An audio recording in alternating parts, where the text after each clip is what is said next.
This dresser, well, it was already started and then abandoned. Someone tried to refinish it and obviously didn't like how it was turning out for some reason, so they listed it on Facebook Marketplace instead of finishing the job. And now it's up to me to see if I can actually save this. This is Nobody Wanted This Furniture Edition, episode number 3. And we're really gonna test my refinishing skills today. Let's go. Mid-century modern pieces are really popular right now, but they're a little harder to refinish. They're not forgiving when you start working on them. This one has already been stripped from what I can tell. I don't know a whole lot of details about this one. I feel like they stripped the original finish off and then it looks like what's on here is probably pre-stained and then they gave up. So I am definitely going to bring this thing back to life. I know that I'm not gonna paint it because they've already done all the hard work for me, but this style dresser is a big seller still. So there's a lot of potential here. It just needs the right approach. Everything looks really clean on the inside. There is a break on one of the legs that I'm gonna need to fix. And everything is lined with this paper that looks like it's almost impossible to get out without a heat gun. That'll be fun. So I definitely need to tackle that, but let's see if I can get that leg fixed first. Here we go.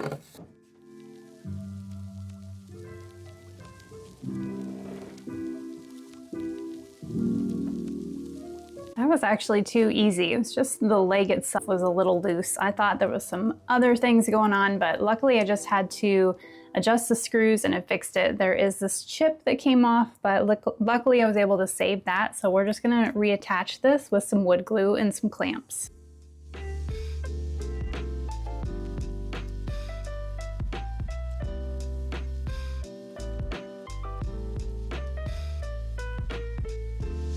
This whole piece, probably from here to here, all you can see is just the particle board underneath. The veneer has worn off and a little bit down here too. So I've got some colored wood fill that I think is gonna look the same color as what I'm hoping to stain this to fix this and sort of hide this. Because once I get the stain on here, if I don't do anything about this, it's gonna be really, really obvious.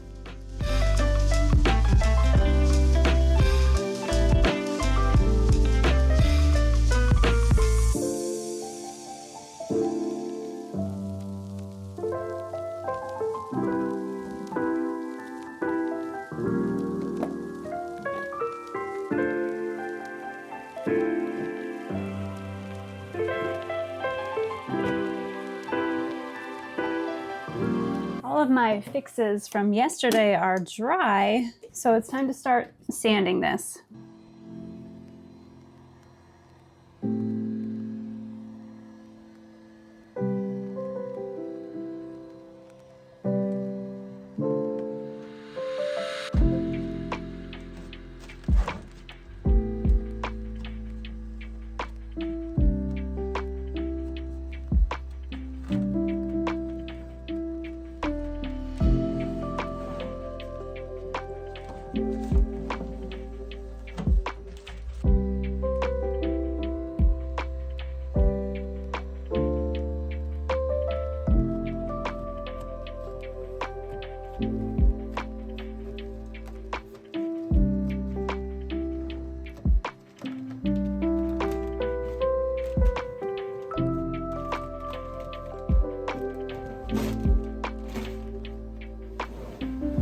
I noticed from the previous owner, this piece had quite a few pigtails on the top of it still. Pigtails are when you've used a sander on it, maybe you're using too coarse of a grit, you didn't work up the grits, or you're just using a heavier hand. And if I stain over the top of this, the pigtails are gonna show up all over. So I am going back in, I've got a 200 grit on my sander here. I didn't notice any of them on the sides or the drawers, which is great, but there are quite a few on the top, the most obvious place.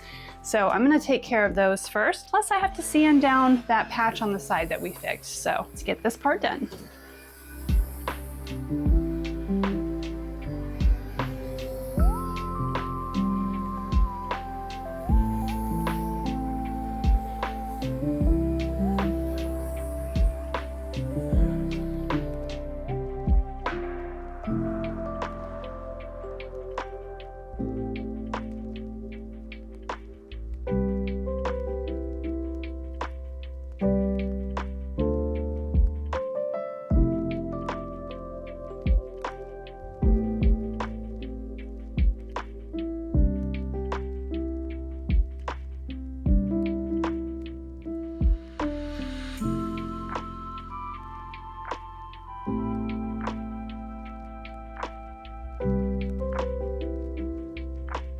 Let's take a quick break so I can tell you about today's sponsor, Ritual. If you've been around long enough, you know that I wear a lot of different hats. Homeschooling mom, furniture flipper, YouTuber, the list just goes on and on. Two things that I've been really intentional about this year are my gut health and my stress level. And Ritual has become a big part of my self-care routine with their Symbiotic Plus and stress relief. Ritual's 3-in-1 Symbiotic Plus is a prebiotic, probiotic, and postbiotic all-in-one designed to support a balanced gut microbiome and digestive health. It's formulated with 2 clinically studied probiotic strains to help with digestive discomforts like supporting healthy regularity. Since taking Symbiotic Plus consistently, I've noticed a difference in my regularity and I feel a lot less bloated overall. Plus, the cool delayed release capsule is designed to help reach the colon, which is the ideal place for probiotics to survive and work. And on the stress side, Ritual Stress Relief is designed to help promote a positive mood and support the body's normal cortisol response. For me, it helps me feel a lot more calm and balanced without feeling drowsy throughout the day. Both are so easy to take, just once daily, subscription based, so you never run out, and they fit seamlessly into my routine. So if you're ready to support your gut, manage stress, and go into 2026 feeling your best, head to ritual.com and use my link and code lemonstolemonadetx to start your subscription today. Thanks, Ritual, for sponsoring today's video. Now let's get back to the flip. So maybe you're wondering, why would I even bother to pick this up? Well, if you're somebody like me that always scrolls Facebook Marketplace, these go for quite a bit of money when they're refinished. And I noticed that she had done most of the work for me. So just for a good example, this is what's in my area right now for sale. One of these very similar Low Boys MCM style. This one's selling for $1,200. Then there's this 1960s credenza that's on sale for $2,895. Now, obviously, I'm not gonna be able to get that much for this. And then there's another one that's totally MCM for $1,895. These are really on the high end. Those are like really, really awesome MCM pieces, but this one still has a lot of potential and will still have a really great selling point for me. For minimal effort, it was worth a shot to try to pick this one up. I've chosen to use General Finishes Gel Stain Brown Mahogany on this, mainly because I don't really know what she did last to the top, and Gel Stain is a little more forgiving. Plus, this is the color that I really want on this MCM piece. So I'm gonna use this with a trim sponge. This is one of my favorite ways to apply gel stain on when you have a large surface like this. So we'll put some of this on the top and just spread it around.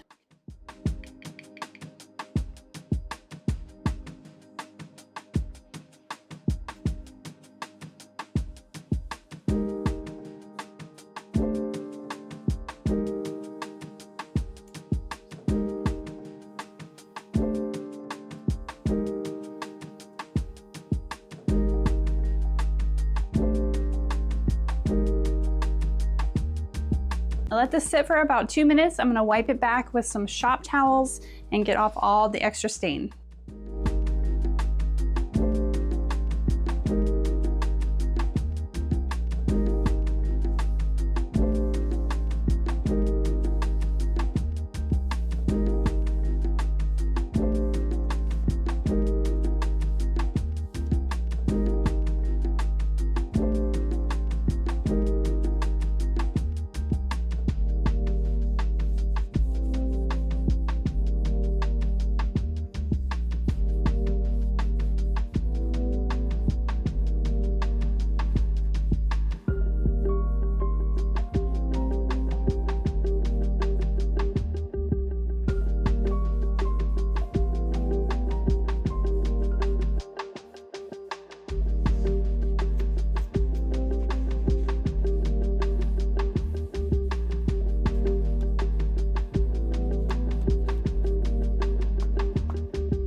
let this dry for 12 hours overnight, and when I came out this morning, I noticed that I have a few different colors on the wood, and then there's a few different variation of colors on the drawers themselves, which is pretty common because they're not normally made out of all the same wood, which means the stain is not going to take exactly the same to every piece.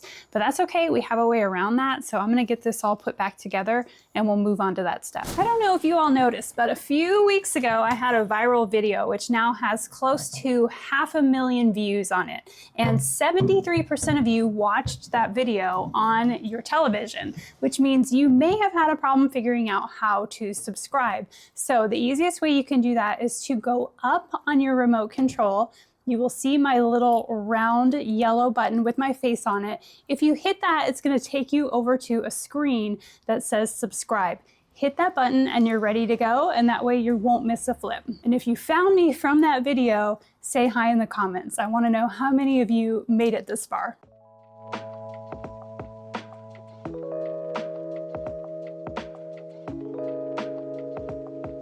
To make my finish look uniform, I'm going to be using Mohawk's Tone and Finish.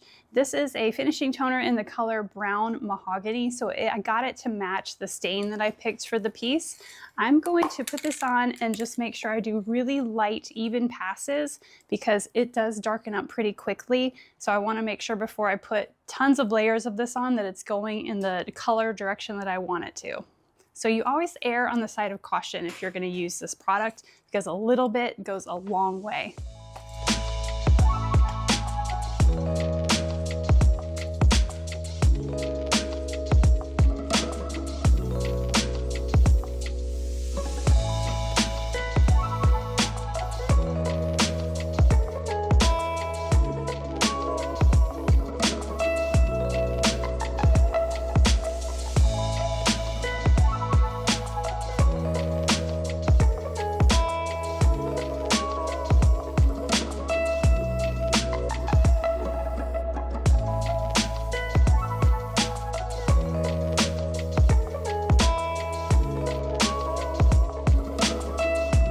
Welcome to my favorite top coat for gel stains. This is General Finishes Gel Stain Top Coat in Satin.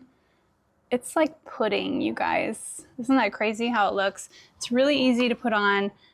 You can use a whole different variety of ways to apply this. Today I'm going to use a foam sponge, and then you let it sit for just a little bit and then you wipe back the excess because there will be excess on there to wipe back. But it's very easy to use. The only downside to this is that it does have to dry at least 12 to 24 hours between coats, and you usually want to do about 3 coats. So I'm only going to be able to get on 1 coat today for the sake of this video, but at least I can show you how you apply this because it just brings out such richness in your finishes.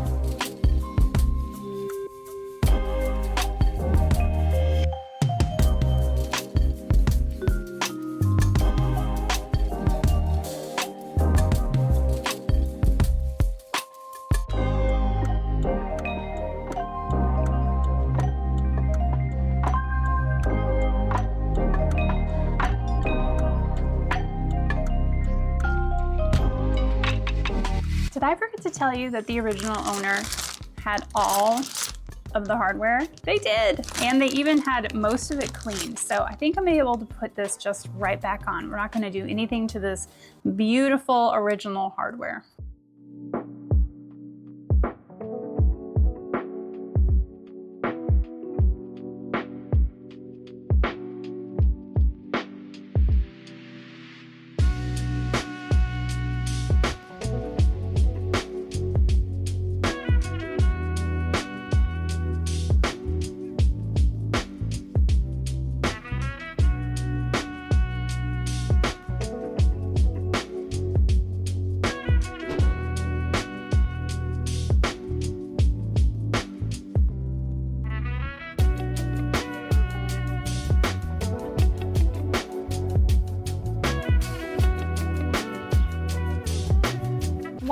I really love this before and after.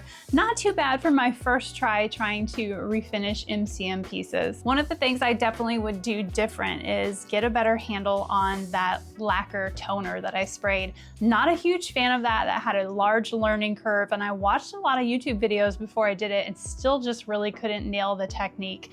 I think it looks good overall, but what I wish I would have changed was, instead of doing the gel stain at the beginning, just going in with the stain and seeing if it would have worked. Because I do prefer stain over gel stain, even though gel stains do hide a lot of imperfections. I didn't have very many imperfections to hide on this piece. I was more worried about what had been done to it previously since it was such a big unknown. But if I had to go back, I would do stain instead and maybe try to avoid that lacquer toner overall, because I feel like sometimes on the top and maybe even the sides, it got a little splotchy on me, and I didn't want to sand it back down. I think it's going to be just perfect the way that it is, and it's still going to sell for me. I'm really looking forward to listing this for sale this week in my area. I think this piece is going to go really fast. So quick update on the 401k that I filled you guys in at the end of last week's video. It's something fun that I'm doing for the channel for the next few months. Let's see how long it takes me to get there, but I am fully funding my 401k this year. If you guys have followed me for a while, you know that we are a financially free family, so I have nothing else to make payments towards as far as credit cards, car payments, things like that. So I am making sure that my 401k is fully funded this year, and I'm using my furniture to do it. So this is my update that I have for you, because I made some sales over last weekend. So the piece that you all watched me flip last weekend with the detailed drawer or door fronts, that sold really quickly. And the selling price on that was $550. Minus $50 out for the supplies, I ended up with 500 bucks from that flip. I also sold a piece that you guys watched me flip last December, and that was also an MCM piece that I painted green. That one sold as well for $750. Minus out what I had on the project, leaves me with about $650 worth of profit. This piece here, I'm going to list probably starting around $750. Minusing out the supplies that I bought, because that lacquer toner was expensive and I did buy the gel stain. So I'm gonna take out about $60 for those things. Leaves me with a $690 profit if I'm able to sell this for $750, which I should be able to do that. So that brings my grand total in the middle of February for my 401k to $1,840. Let's see how long it takes me to get fully funded. As always, you guys, I have more exciting fun flips coming up on this channel. You don't want to miss them, so be sure to hit that subscribe button if you haven't already. Give this video a like, leave me a comment, tell me what you thought. It goes a long way to helping my channel just continue to grow, so I really appreciate that, you guys. I am continuing this series next week with another piece of Nobody Wanted This Furniture Edition. That'll be episode 4. I can't wait to see you there. See you next time on Lemons to Lemonade Home.